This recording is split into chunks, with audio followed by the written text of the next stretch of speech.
Very good afternoon to everyone. Very good afternoon, sir. Good afternoon. Welcome. Thank you. It's always good to feel the young energy because you are all the future. Absolutely, sir. Thank you. So, with your permission, sir, I would like to start today's event. Please go ahead. Thank you, sir. Welcome, everyone. Thank you all for being here with us today. We're really proud to present the first edition of ILSA Diplomacy Days. My name is Altamish Khalil, and I'll be co-moderating today's event with my fellow colleague, Camelia Oris. Welcome everyone. My name is Camila Auras. I'm a third-year law student and I hope you will enjoy this evening. Thank you, Camelia. Before we start today's much-awaited event, I would like to invite the president of the International Law Student Association, the Hague chapter, Bianca Maria Liahu, to briefly present our organization. Bianca? Thank you very much, Altamash, and welcome everyone. Welcome, Your Excellency. Thank you again for accepting our invitation and for being here today with us. ILSA The Hague chapter is a study association within the Hague University of Applied Sciences and more specifically within the International and European Law program. And the purpose of the association is to promote the study, professional, and development of international law. And to achieve such goal, ILSA works through different subgroups which organize events, workshops, and projects. And these groups are the main events committee, the social events committee, the ILSA journal committee, and from today, the debut of the ILSA ambassador team. So thank you and enjoy today's session. Thank you. Thank you. First of all, I think let me thank the key organizers, Altamash and Camelia, and thank you, President Bianca, for this opportunity. To be very honest, it's my first interaction with the young generation, which, if I am correct, represents several countries because the names certainly indicate maybe several continents, if I'm not mistaken. So very happy to be here. And I certainly look forward to interacting with all of you because in the process it helps me to understand the priorities of the younger generation because your questions will certainly indicate what is important for you. It also gives me, in a sense, an opportunity to understand the perspective. And in that sense, the perspective will come from different region because each country or each region will have its own, what should I say, its own way of looking at things because the cultural ethos and would certainly give it a certain different viewpoint, but also it gives me a generational viewpoint in that sense. So what I actually look forward to from this interaction to gain something which would, I hope, be helpful for me in future. So thank you very much. Please go ahead. As I said, that is better that we do a conversation rather than, in a sense, the lecturing kind of a thing, which in university you must be hearing a lot of it, with professors coming and saying their piece. So look forward to this interaction. Thank you. Thank you very much for your kind words, and ILSA is very honored then to be the first time, your first event of this kind of interaction with such a multicultural international audience. Absolutely, sir. Rightly said. We'll learn a lot today from you. So I would like to move on to officially commencing today's event. Would like to warmly welcome today's esteemed guest. As he spoke, I would like to briefly introduce him. He's the permanent representative of India to the Organization for the Prohibition of Chemical Weapons, that is also known as the OPCW, and responsible for India's relations with the International Court of Justice, the Permanent Court of Arbitration, and other legal institutions in The Hague. The Ambassador of India to the Kingdom of the Netherlands, Mr. Pradeep Kumar Rawat. Sir, namaste, and it's an honor to have you here. Just one small correction. Probably on the screen, the name still shows Venu Rajamani. It's the name of my predecessor, which shows to you the generation gap. We guys are a little late in changing these things. In a sense, it takes a while. I'm still not able to figure out how to change that name myself. So, just a minor, so that at least you know that there is that discrepancy out there. It's absolutely fine, sir. So with your permission, sir, I'd like to move on to the questions that we collectively discussed and are curious to know and have a conversation with you and have a dialogue, a stimulating dialogue about your life as a diplomat and the bilateral relations between India and the Netherlands, and the theme of today's event, that is climate change. I'd like to give the floor to my colleague Camelia Urs to start with the question. Thank you very much, Altamash, and thank you, Your Excellency, for your speech. And thank you again for accepting our invitation. And we are really honored to have you here. And we are looking forward to learning about your journey. We will now start with the questions regarding about your role as an ambassador.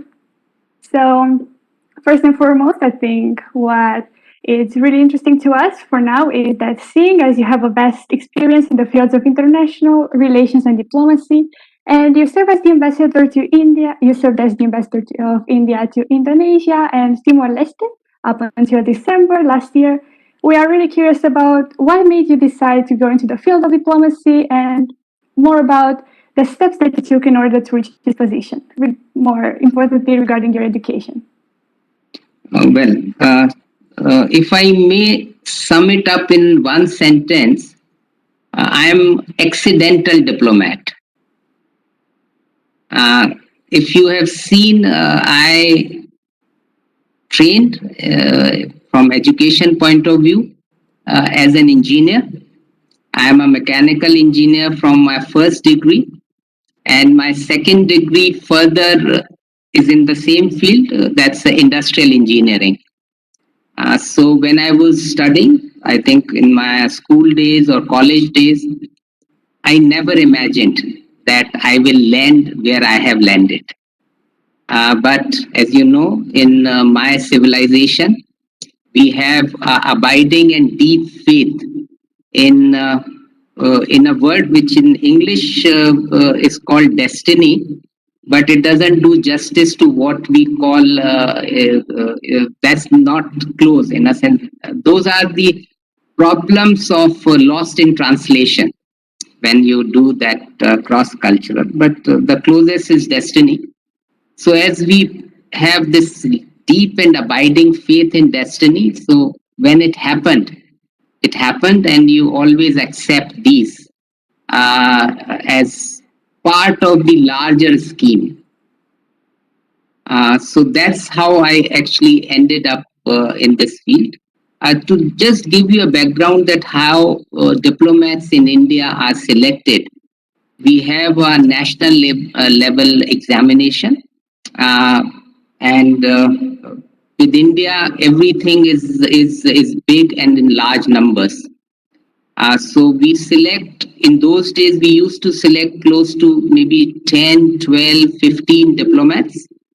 And then many other civil services like administrative services, people who go into police, who go into taxation.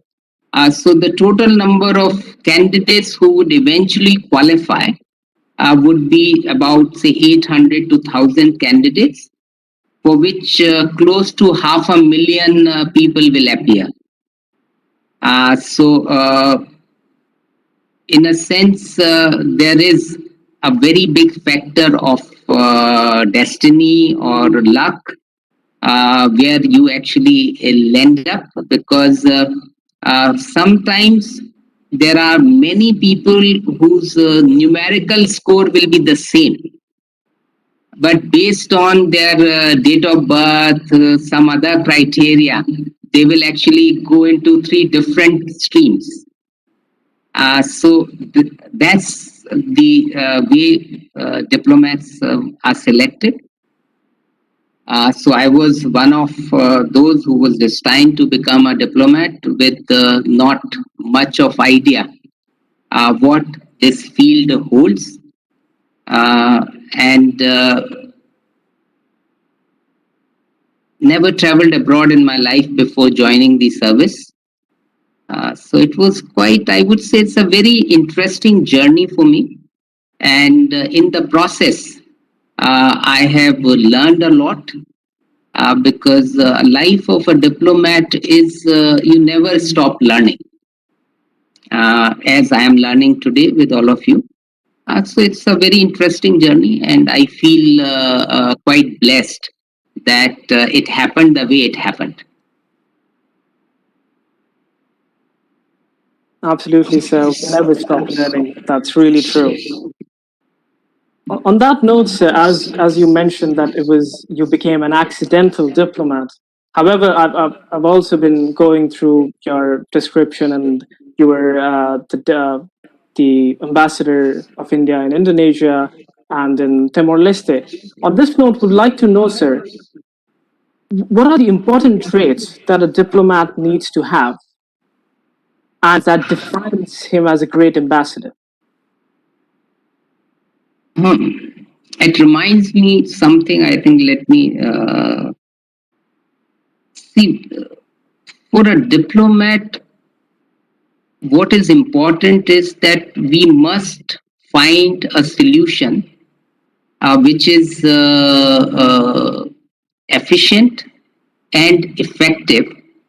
Uh, uh, so, in some ways, you can say like what an MBA will do in industry, but they have a profit motive in mind. So we take away the profit motive. What we need to do is to find solutions to issues which help on a macro level rather than on a micro level. And the most critical ingredient in that is trust. So you need to create trust among communities, among societies, among countries, which helps you to reach the efficient and effective solution. When I say efficient, that means it must be reached in the shortest possible time period, because longer it takes, higher are the cost for societies. So that is the part of the efficient.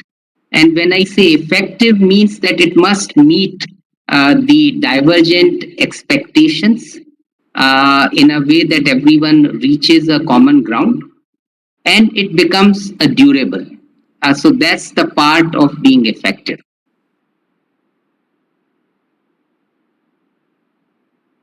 Thank you very much, Your Excellency. That I'm sure helped a lot of people interested in this field. And on the note that you said that you have to have a lot of trust in between states, we are really curious, seeing that the job comes with a lot of challenges.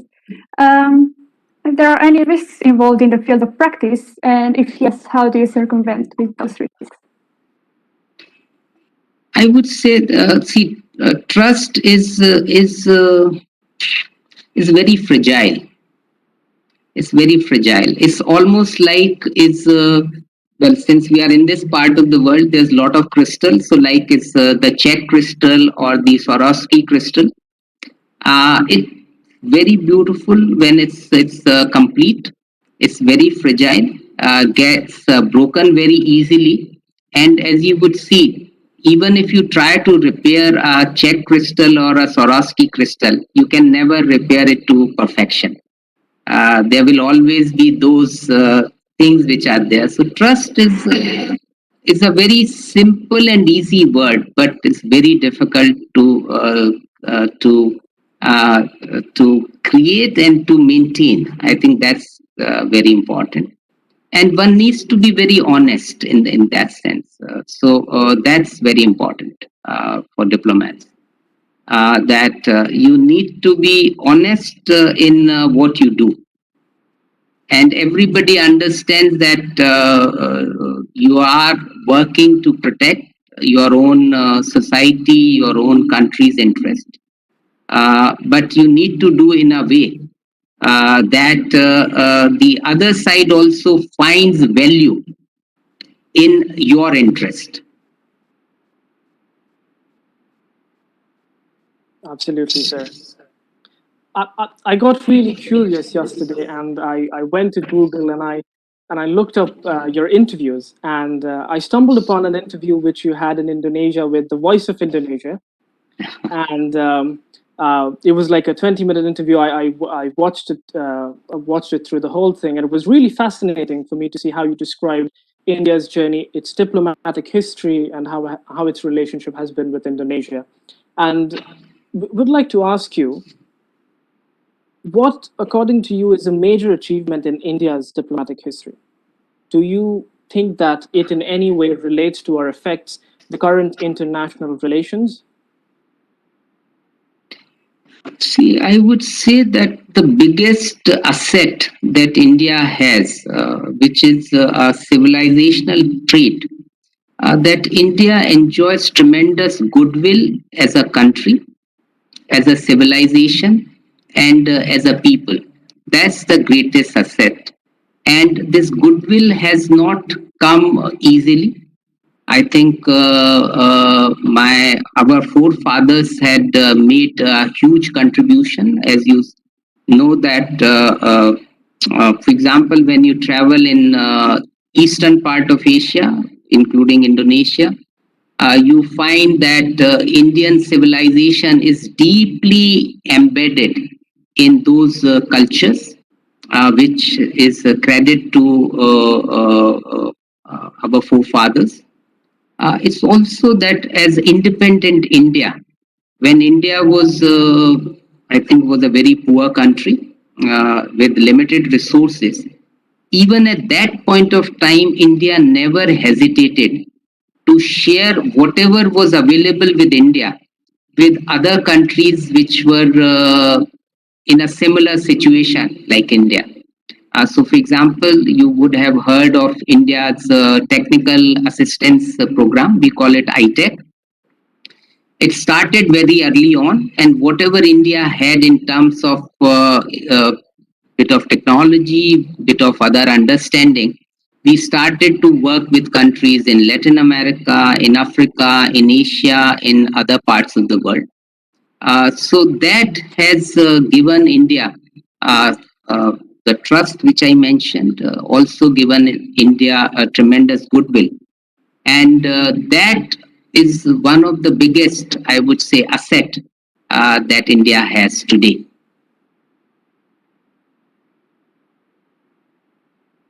Thank you so much. I think you made a great point about how important the country's diplomatic history is, as well as the people's traits that are evolving all the time.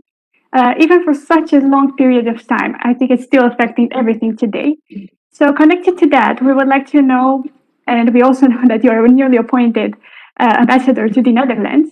So, we are really curious about what's next on the agenda as India's ambassador to the Netherlands. Well, to be very honest, I really quite ignorant, if I may use that word, about this part of the world, because I've never been to Europe in my life. So it's the first time that I am in Europe, and very first time in this beautiful country. The only challenge is that the corona is kind of restraining me from going out full force to acquire more knowledge about this beautiful country. and it's very talented people. Uh, in a very, I would say, a cliched way, I can say that I would like to build better relations between our two countries and our two peoples. Uh, Sounds very simple, but there are many facets of this. And our relations with the Netherlands are very old in historical sense also, and as modern nation states also. As soon as India became independent, we established diplomatic relations in 1947. And lot of people before me, both the ambassadors from Netherlands into India and ambassadors from India into the Netherlands, and a whole lot of other people have really worked very hard to enrich understanding of each other. So you find today, for example, wherever you go in Netherlands, you find yoga all over the place. So it's not that India is an unknown commodity in the Netherlands. So what I can do, I think, would only be incremental. But that incremental is very important because that keeps the relationship alive. So my effort, to sum it up, that to take relations little bit further, little bit higher in various facets of our engagement. Thank you for answering that. I really think the relationship builders is really important now, especially regarding Corona, when it's affecting each and every state, and it seems like each and all of them are focusing more on their own. So I think focusing on creating a strong relationship is really important. But on the basis of your current task, we are also really interested on how your we all know how hectic your day is. So we are really curious to know what your main tasks are as an ambassador in general. It's possibly a very difficult question, and it reminds me my younger daughter, who's very inquisitive. Uh, when she was growing up, she will always ask, "What is it that I do?" And it's a very difficult question when you want to explain it to a 10-year-old. You say that I come to office, I read newspaper, I read magazines, I write some reports, I talk to people on phone, I go and meet people over a cup of tea, sometimes over a meal. And then she will laugh and say, "That's a very good job. I think it's the possibly the best job and the most enjoyable job." Because when you look at it in that context, it certainly appears that it's a fun job, which it is. And it's also conveys that, as I said, that it's a job where you must keep learning all the time. So for me, a normal day would start coming to office and then have a discussion with my team, in a sense, to review what is going right and also to take a look at what is not going so right, and look at what is it kind of fitting in our plan. But with Corona, the bigger challenge is that we also need to be alert to the needs of our community, because we need to look after people who are residing in the Netherlands. So their welfare also becomes an important responsibility for us. And when Corona started, it became quite a big challenge because lack of information, people knew nothing about it. So that is, I would say, keeps us busy. And also, I would say that despite the Corona restrictions, because thanks to the technology, this digital medium, somehow the line dividing between working hours and non-working hours is no longer there. because earlier people had to commute to go open the office. So there was that fine distinction between a working hour and non-working hour. Now it has become so easy to communicate, to engage people uh, through different geographies, through different cities. So I would say the biggest uh, uh, or the most time is spent today is on these video conferences, interacting with people, having meetings on WebEx or whatever other medium one uses, and certainly in terms of looking at how to keep the engagement going between Indian stakeholders and the Netherlands stakeholders by using the digital medium. Absolutely, sir. The digital technology is playing a pivotal role right now, and because of which we have the privilege and honor of sitting here and listening to you. So I think it's really important. And we'd like to now move on to the theme of the event, which is climate change. Uh, Climate change is a pressing issue in India and all over the world. Your Excellency, as a world citizen, what is your perspective on climate change? And is there a country in particular at this point in time whose policies or actions regarding climate change are worth emulating by other countries?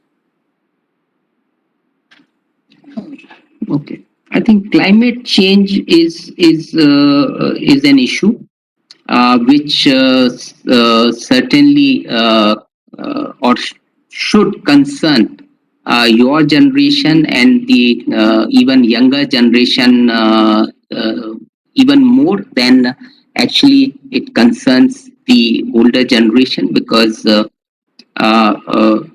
the term sustainability is now used in everything.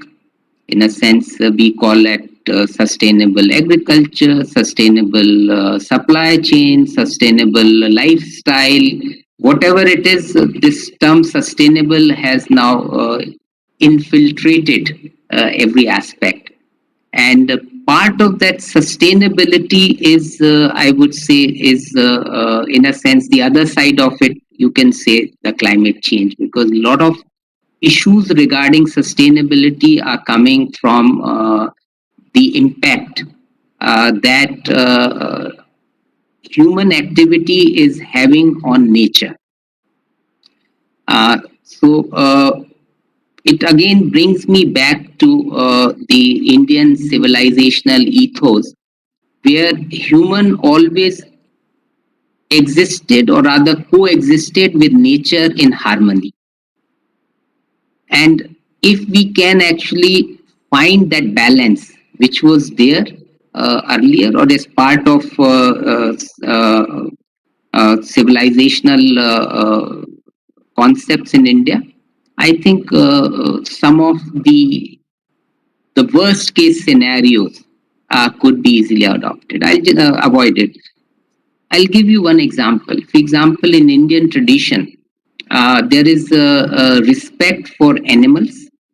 There is a respect for trees, uh, uh, and there is a respect for mountains, and there is a respect for water bodies, rivers, and all.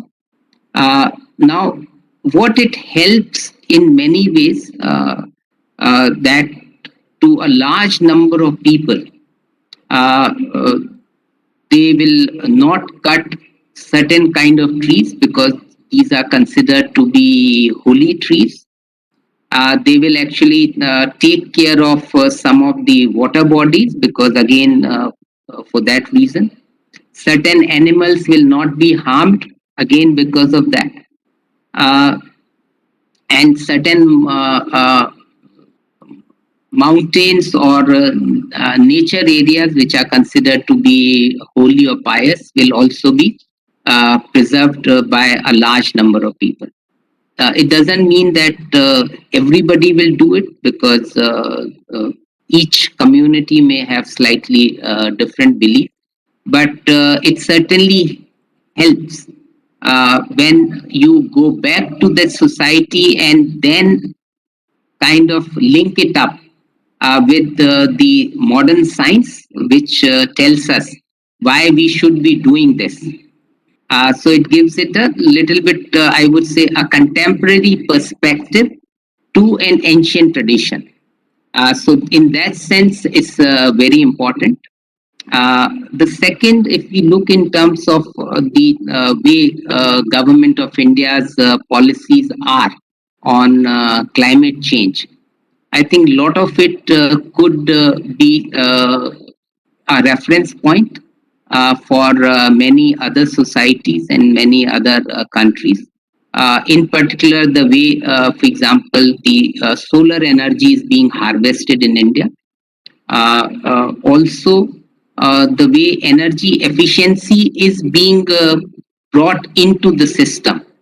So, for example, some of the policies, if you know, that government of India implemented a very successful program where household electric bulbs, which were like more energy consuming, like incandescent or CFL bulbs, were replaced by LED bulbs under a scheme called Ujwala. And the amount of energy saved through this process uh, is, I would say, is quite remarkable. I do have that figure somewhere. I think I can give you that figure.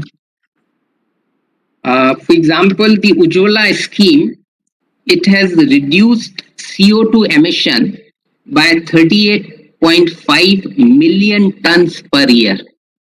A simple scheme where and very innovative scheme. For example, the LED lamps, as you know, are very expensive, and vast majority of Indian population cannot afford to spend that kind of money.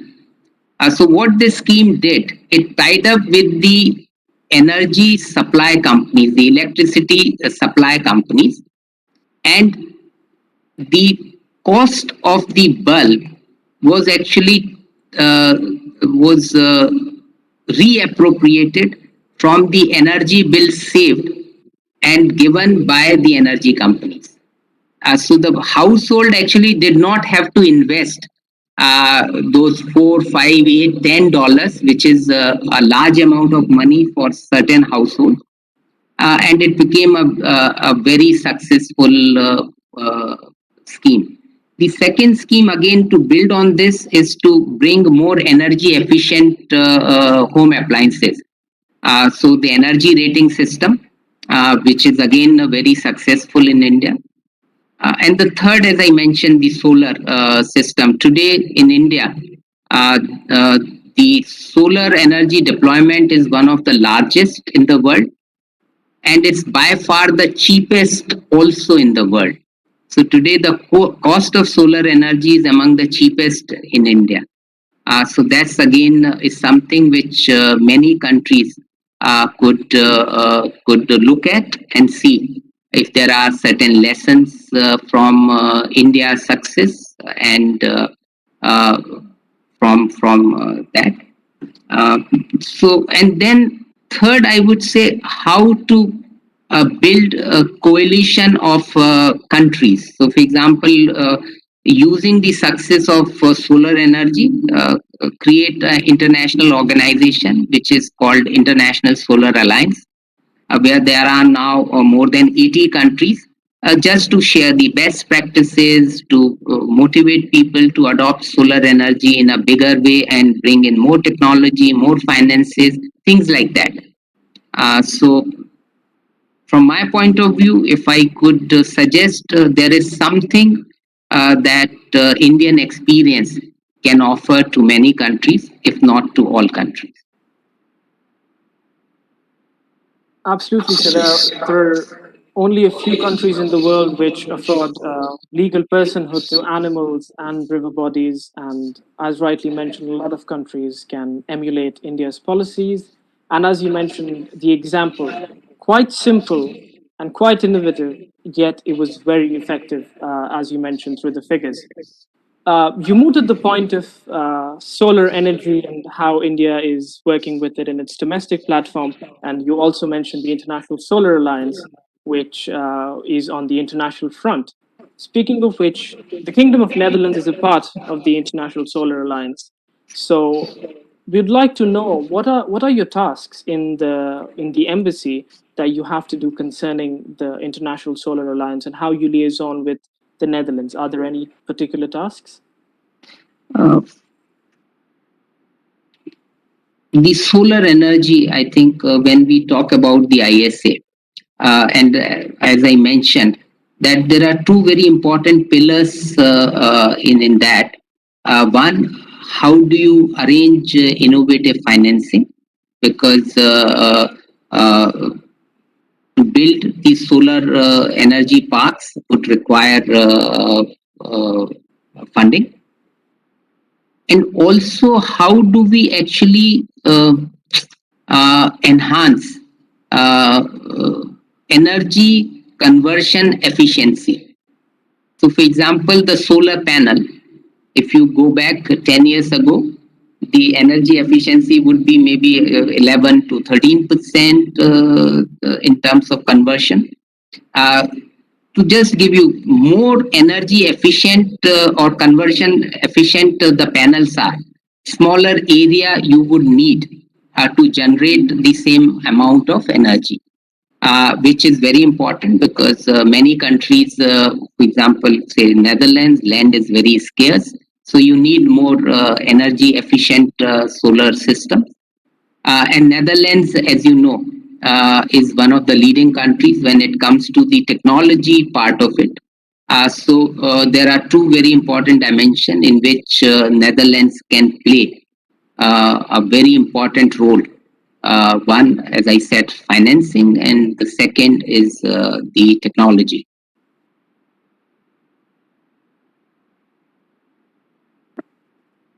Thank you so much, Your Excellency. And with your acceptance as well, of course, we will now be opening the floor for questions from the attendees. However, in the best interest of time, we will only be taking 3 questions from the public. And please be aware that if you're having your hand raised, then you will be given priority compared to the ones writing in the chat. So this is going to be the most difficult part of this whole interaction. Yes. Okay.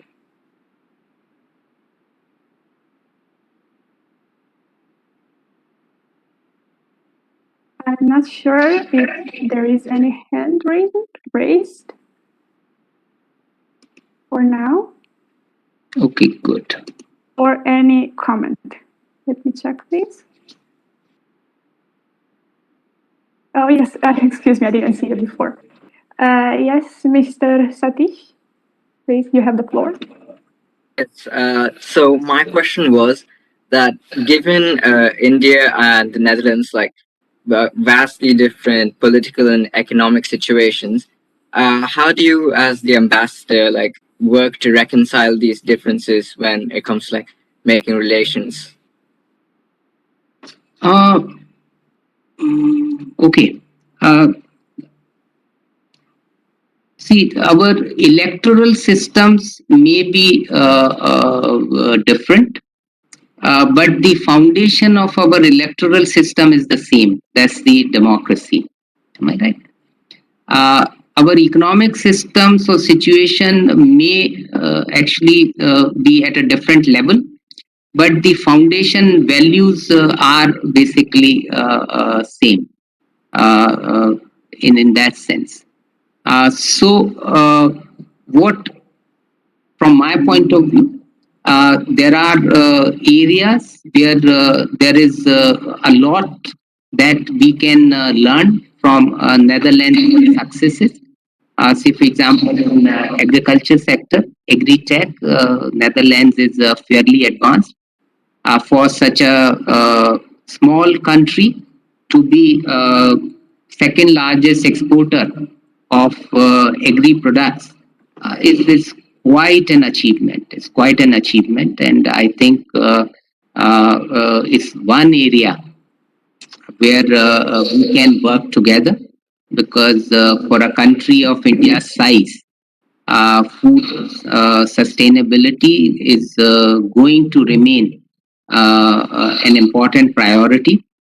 Uh, and also, as we were talking about the climate change, despite whatever we may do, a bit of climate change will continue for maybe around 20, 30 years. And that would also have certain impact on agri, but also impact on water. And Netherlands can certainly be a very important partner in these two areas. And the third area, as I said, that we share common values, democracy, rule of law, transparency, openness, things like that, where we could certainly work to further strengthen these values of a global system.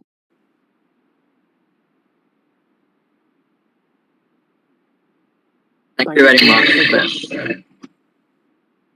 Is there anyone who would like to ask another question? Please raise your hand.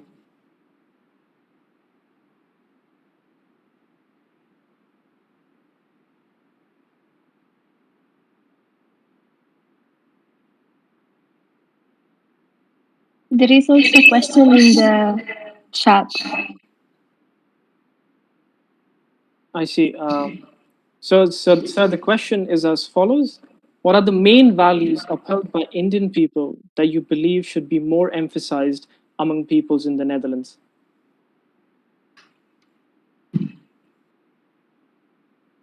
I would actually say that there are a lot of values that are shared between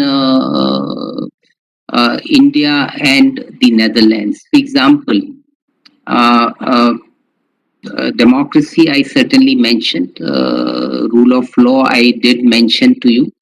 Also, the spirit of hard work and innovative. Like in India, you might have heard this term called uh, to find a solution to a problem, which is also very much part of the Dutch society. So, in a sense, and also the other being open to different cultures, which is also I would say is a shared idea in Netherlands and India. So I would say that we can keep emphasizing these common values. So to be emphasized to Indian people by their Dutch friends and by the Indian friends to Dutch people, I think, so that we keep reinforcing these good values in our respective societies. Thank you so And much. one more thing, I think, just one more thing. I think one very interesting is the way the Dutch younger generation is becoming vegetarian, which is also something which I would say is a shared thing between India and Netherlands. Probably our two countries are the most vegetarian countries in the world. I believe that we are also close to 40% who would be vegetarian, and Dutch society, I think, would also be 40% or maybe more. So it's certainly we can work together to promote vegetarianism, which can actually make a huge contribution to climate change. And that is where the younger generation, I think I'm very impressed by the Dutch younger generation, because they are taking lead in that direction. I don't know how many of you are vegetarian actually, just to be being, oh, okay, great. Okay, I'm a vegetarian, so I normally joke with my friends that I'm a born vegetarian. So never uh, kind of had any taste for meat in that sense.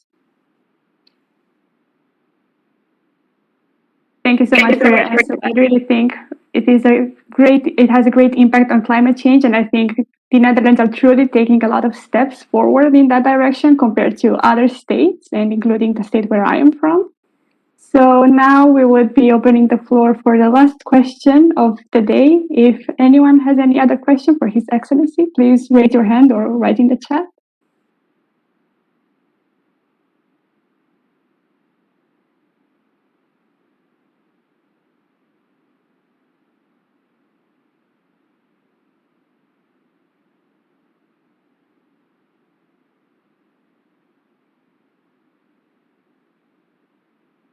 I may very well be counted as an audience. I'm really curious actually because I saw you're a representative of India in OPCW, and you maintained relations between ICJ and India and the Permanent Court of Arbitrations. I guess this room is almost more than half filled with lawyers and who are studying international law. I'd like to know what it is like, what entails, like, what does your job entail between maintaining the relationship and being a representative of India in the OPCW? I think I can be very honest with you. It's very little that I know of these organization at this point of time. What I know that they are doing excellent work. I think OPCW is one of the most successful international body as which has helped the world to get rid of chemical weapons. I think it's a remarkable success story, and so in that respect, I am very proud that I'm part of that organization now. And ICJ, as you know, is a very unique history in that sense, and I am yet to present my credentials. But it's again it's a very important institution, uh, and I would certainly be looking forward to learning more about these institutions and also to work more with these institutions so that in whatever manner, uh, as I said, being more efficient and being more effective.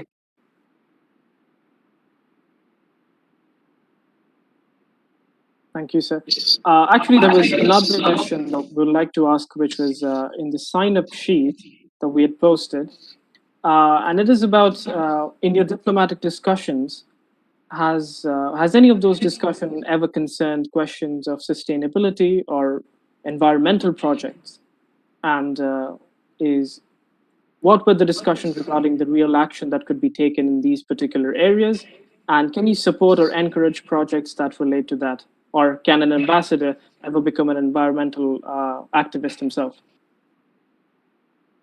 Uh, to answer this question in from bottom up, in a sense, yes, ambassadors can become environmental activists, and I would say that because they would have seen the challenges of different societies, of different people, they would be actually far more pragmatic environmental activist and more realistic in that sense because they would understand the challenges and the complications, how different societies and different cultures internalize the same message. The message may be the same, but it could generate very different reactions. So yes, they can. And as I said, today sustainability word permeates everything that we do. So there is hardly any example. You would have seen the the infrastructure building. Am I right? For which countries do take debt. And so today you find sustainable debt. So countries simply cannot borrow from other countries and then be in a position that they are beholden to those lenders or those countries and puts them at a certain disadvantage. So sustainable debt is now it's a very common term used as I mentioned, sustainable environment, like agriculture practice. So today, for example, when I visit a Dutch dairy farm where I live, I sometimes go, rather than buying from a supermarket, I go to this dairy. And I'm actually very impressed that in that dairy there is one sensor which keeps telling that how much CO2 that dairy is actually generating. Remarkable. So, in a sense, you cannot escape this term sustainable today in any way. For example, plastic consumption. India is one of few countries at that level of development and that size, which is actually banned plastic use in most of its big cities. Why? Because again, it's a sustainability which becomes whether it's a sustainable, biodegradable or not packaging. So, sustainability is very much part of every discussion, every discourse today. Absolutely. So we used to study and read a lot about sustainable development, and now it's actually the time where we have to follow what we learned in our school. Thank you for all your questions, and thank you for your answers, Your Excellency. But before we finally end this session, I'd like to ask one final question. I'm sure a lot of students here are interested in diplomacy and would be even more now after witnessing your exuberance today, Your Excellency. On that note, what would you like to say to the students who wish to pursue a career in diplomacy? Okay. Thank you, Altamash. And let me first of all convey my deep appreciation to your team, Bianca, and your team, in taking this initiative and exposing me to this wonderful group, and certainly uh, kind of subjecting me to this uh, interview in a way, because uh, it reminds me my own college days, where we will be kind of grilled by a team of scholars to test our knowledge. And but at the end of the day, at least one would see whether one has done well or not. Uh, for this group, I think many of you would be studying international law.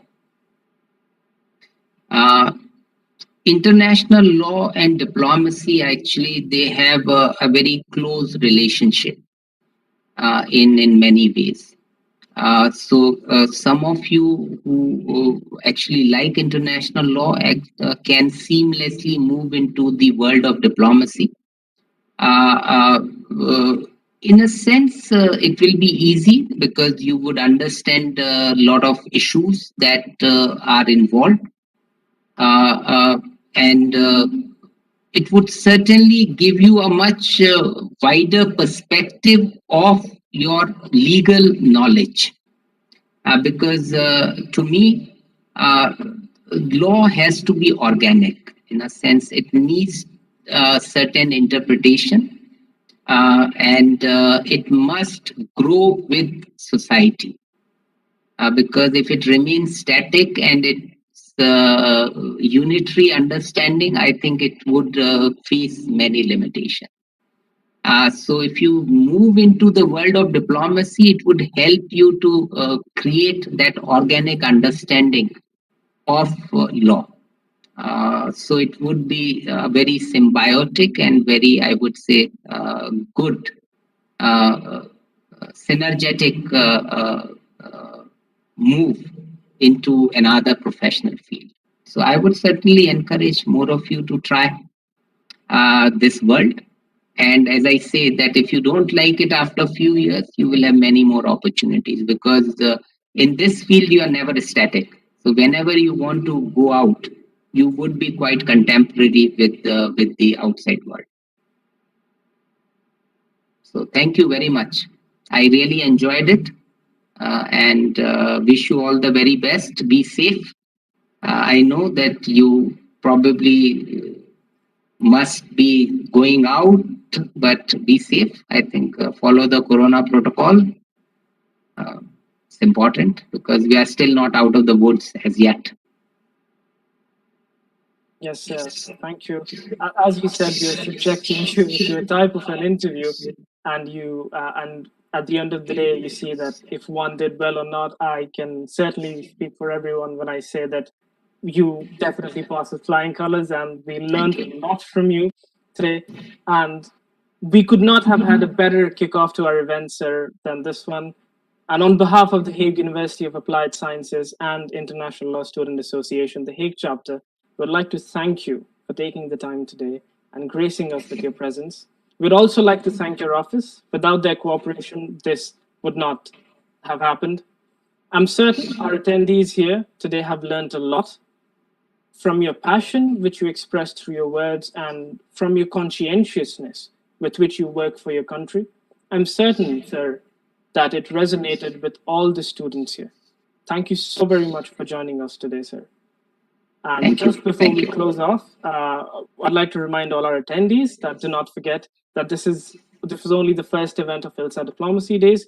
We also have an event coming up on Wednesday with the Ambassador of Germany to the Netherlands, and on Thursday with the Ambassador of France and Argentina to the Netherlands. Please, for more information, check our social media accounts. Thank you all and have a great day. And sir, thank you again. Shubhratri, Shubhratri, Shubhratri.